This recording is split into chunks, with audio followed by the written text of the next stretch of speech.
endings and beginnings too.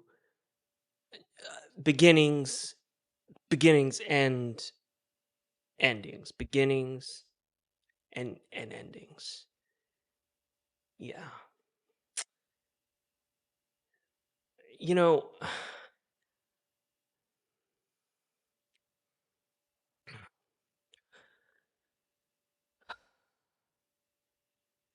everything, and I mean like everything has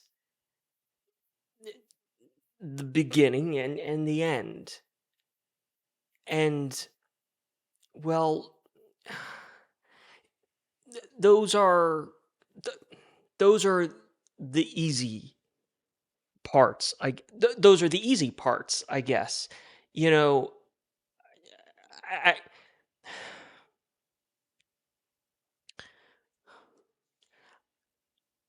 I think that for the most part, it's pretty easy to begin. There's an excitement um about the newness, originality, a fresh experience. A- and and and the endings, um uh, endings endings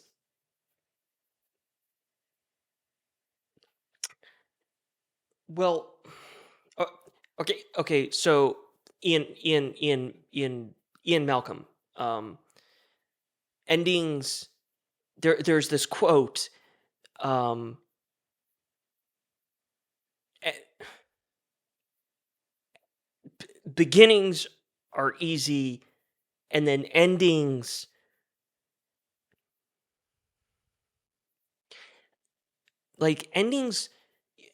we don't endings we don't have control over, right? And Ian Malcolm, um there there's a line he says, it's something like, uh change is like death, and and you just you change is like death, and you never know what it looks like until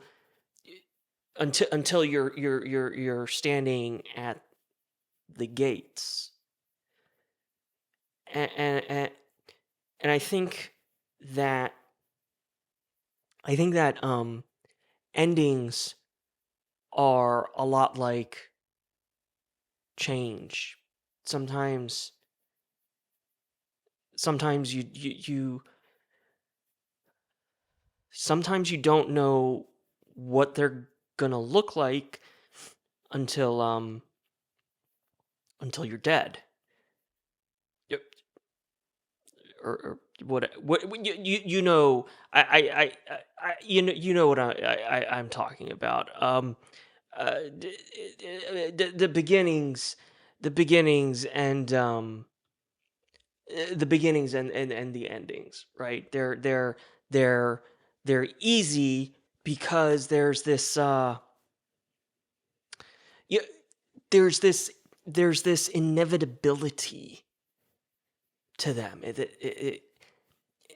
In the right situations, maybe, uh, you know, maybe they're easy. Maybe even because they're fun. They're the fun, the bits, you know, uh, like how there's there's hard stuff, and there's hard stuff and stuff that takes effort, work, um but but but beginnings and endings, you know, the inevitability of them, those the begin they can be they can be nice, you know? Um it's it's the middle bits though.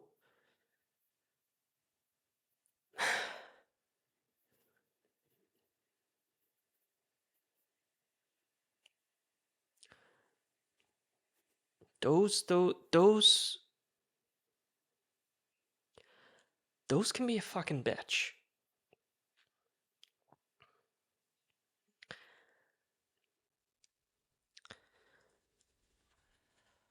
Um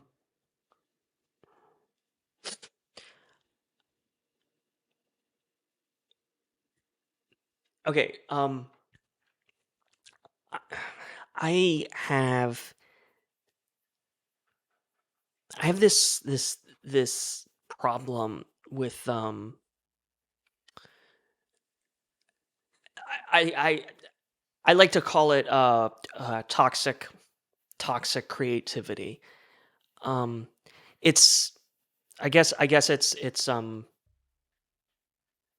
guess it's just like regular creativity, but y- toxic. Um like okay, regular creativity is when you are creating from this pure place, you're it's you're what you're doing is you are satisfying a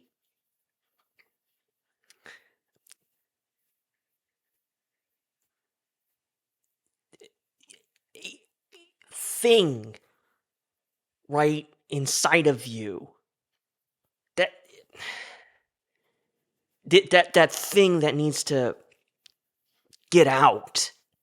And so toxic creativity, right, it's a little bit of the opposite of that more pure expression.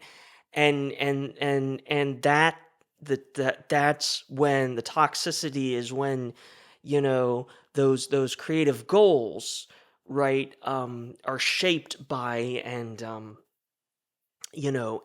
influenced by external forces, like uh uh algorithms, right, and this external force is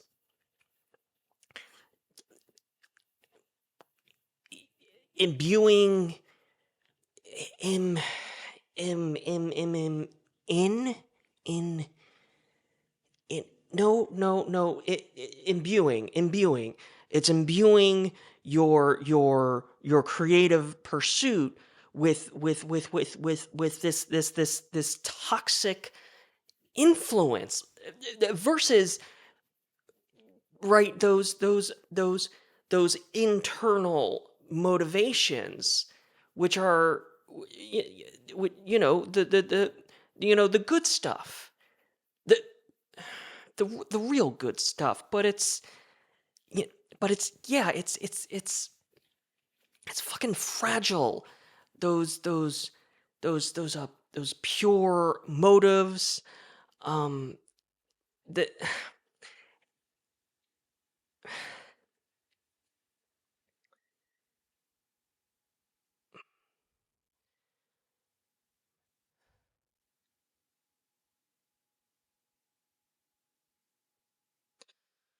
and with fucking shit like social media and sorry, uh monetization, and likes and scrolls and those fucking algorithms. This horrible horrible fucking toxicity that it just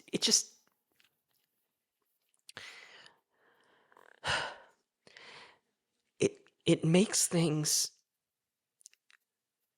it has a way of making things, you know, just really really fucking hard.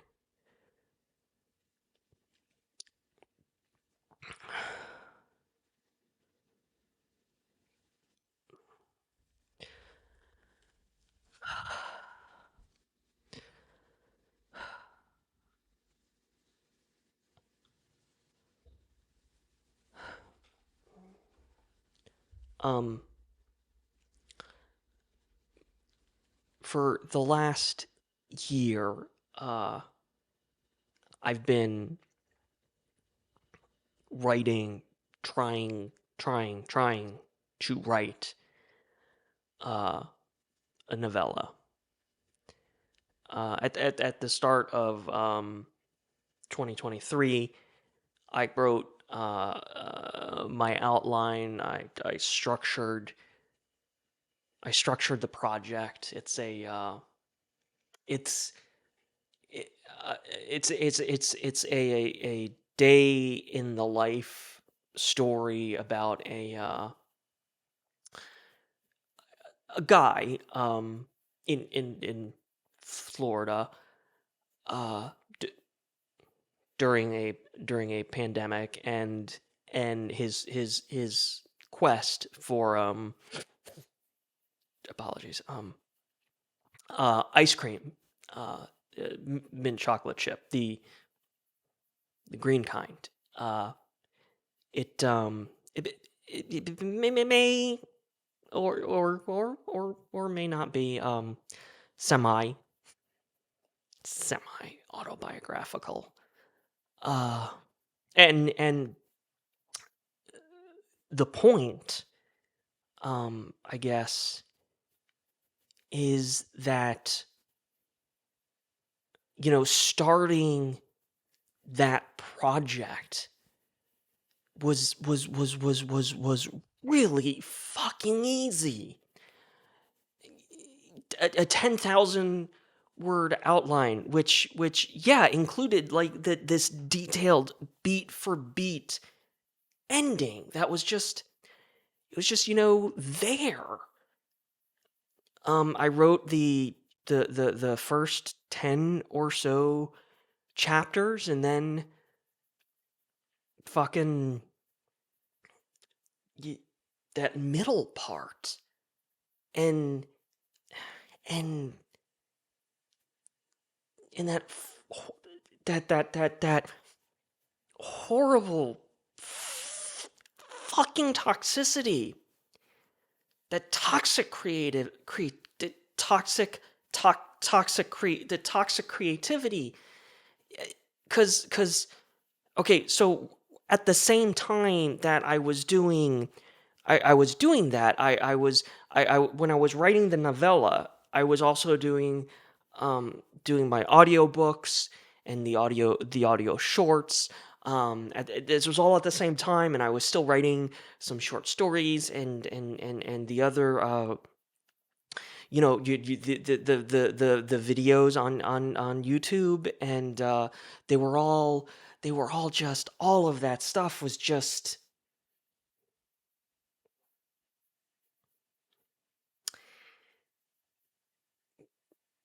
and so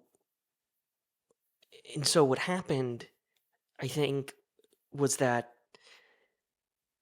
my my my, my my brain my brain got it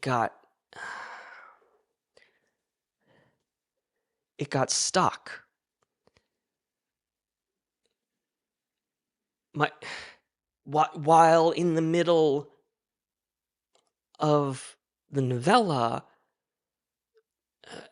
in the middle bits of the novella, my brain, with everything else, the toxicity, I, I got I got I got fucking like poisoned in like the process, and my those that pure the pure those pure internal motive, they got fucking poisoned, and yes, um extenuate, there were there were other there were other factors, there were extenuating, um the girlfriend, ex, and uh um abandonment, you know shit that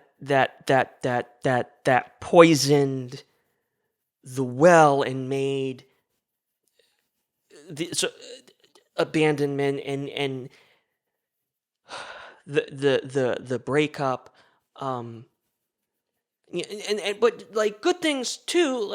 My dog, Jerry, her dog, actually, but uh you know he went away, and then came back, um came to me, which, if if if you've ever had if you've ever had your dog, um and I mean that, I mean, like we got him together, but like, and it was her dog, but it was like, he- and then take he was taken away when she left, and all while I was trying still, with the writing, and but he was taken away, and then he came back. He was returned, and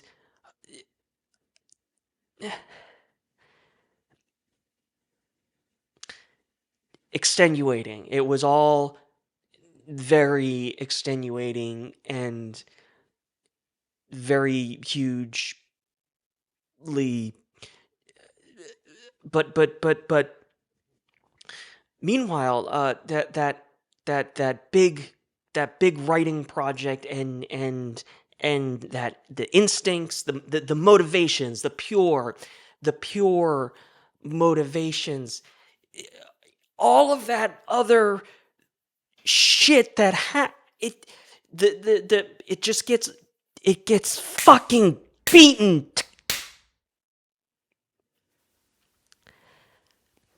And I don't know what to do. Like, I want to write. I want to write this story. I want to write this story, but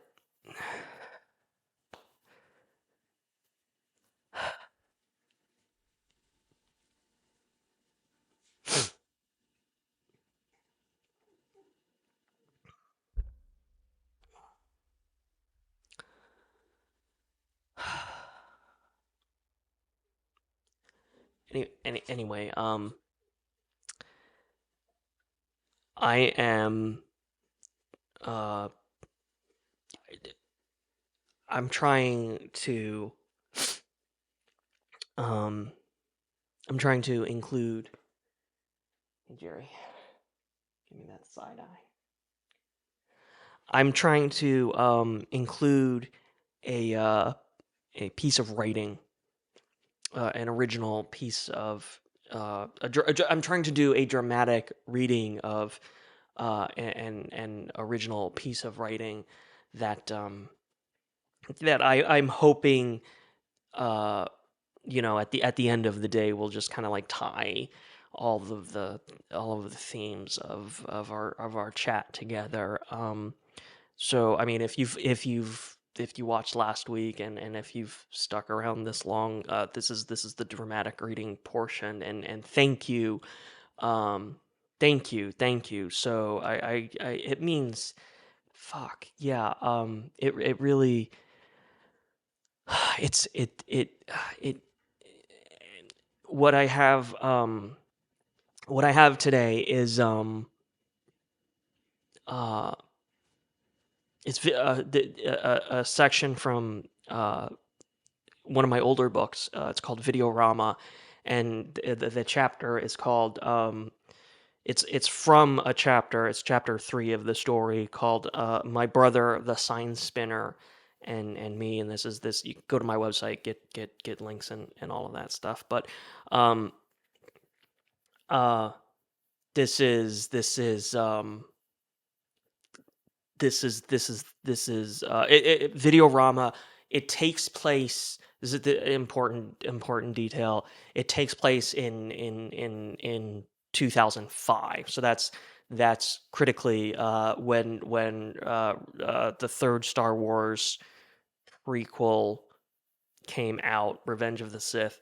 Big part. I haven't done the audiobook version for this one yet, but uh, there is a short little snippet of like a kinetic typography. I'll try to remember to include a link, but that's on it's not the audio book of the story, but there's it's close ish.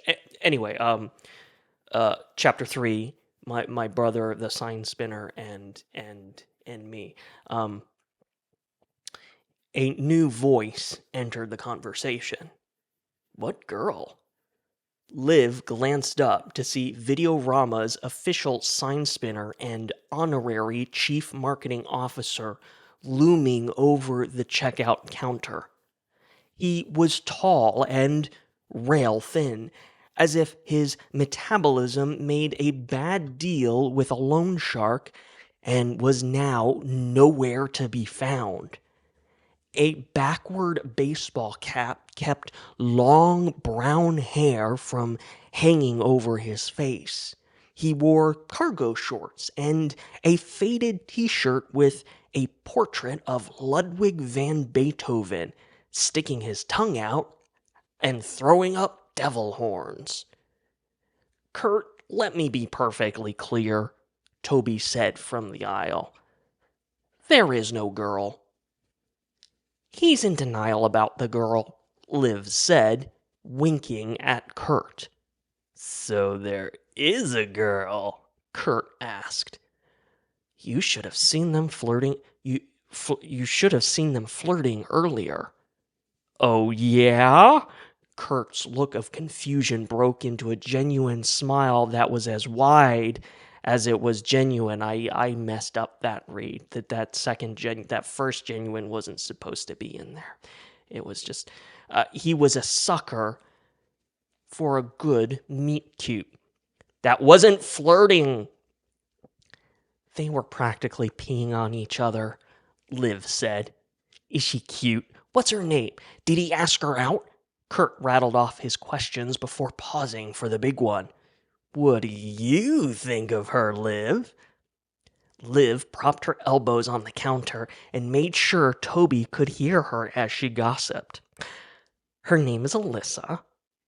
He did not ask her out, and by any objective standard, she is a tall, steaming glass of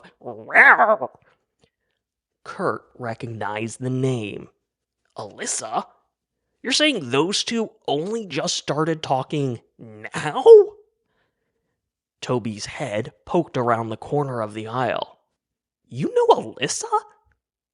Kurt shrugged. I usually see her when she comes in. We talk. Toby quickly stepped to the counter. Liv quirked an eyebrow at him. Wait, Kurt said slowly. Are you just now noticing she's in here, like, all the time? Toby opened his mouth to respond, but Liv cut him off. Toby was literally just espousing that he knew our clientele so well that he has a vast encyclopedic understanding of our customers' psychological makeup. So, that's, yes? Kurt asked, confused again. Actually, if we're talking about customers, well, repeat customers are good.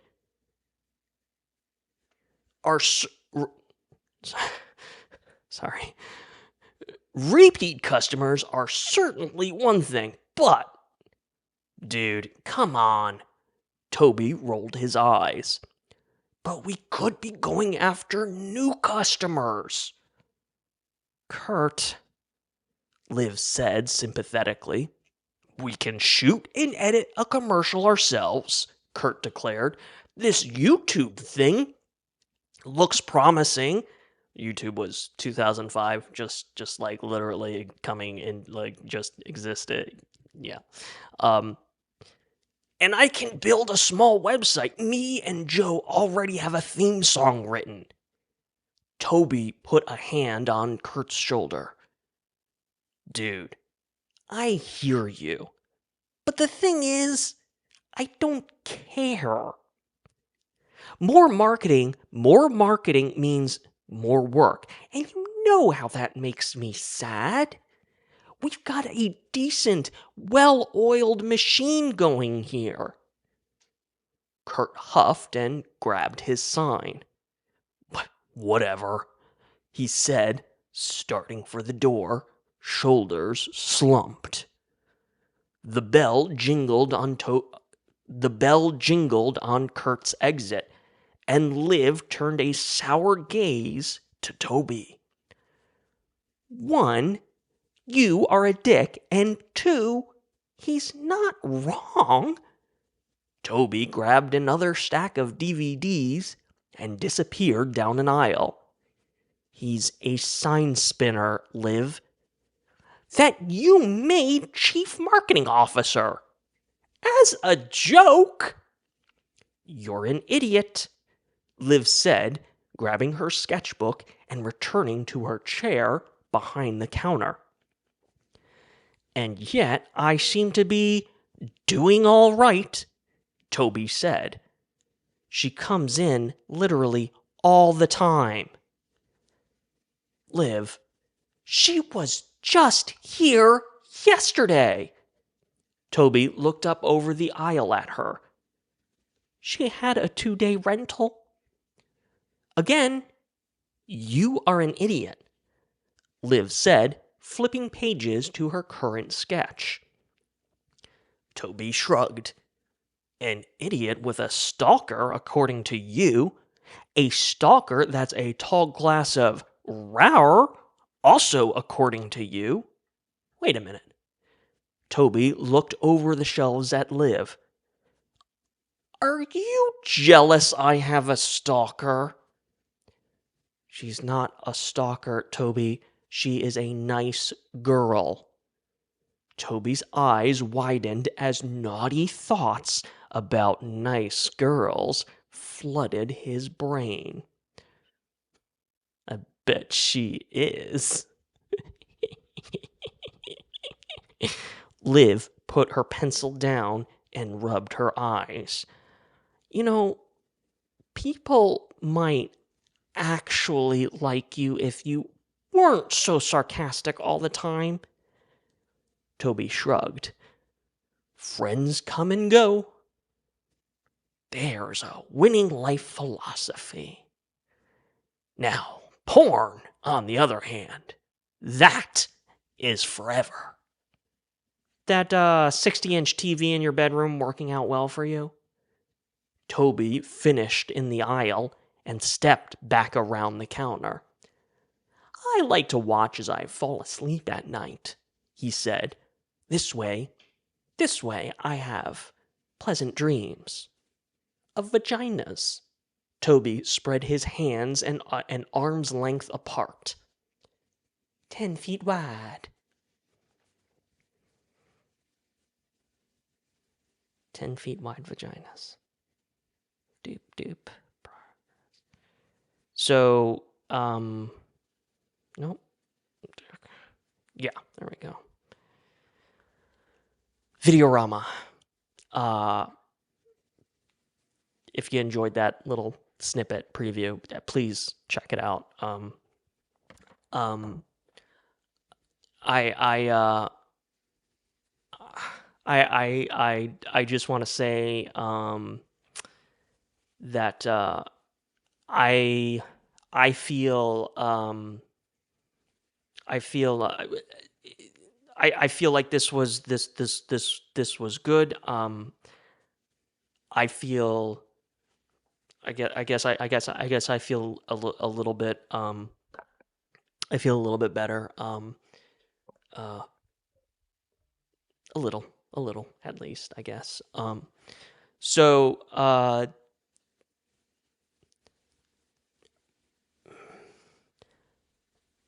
thanks for thanks for hanging out. I it means a lot. It really does. And I guess well I guess I'll see you next week then. Um yeah.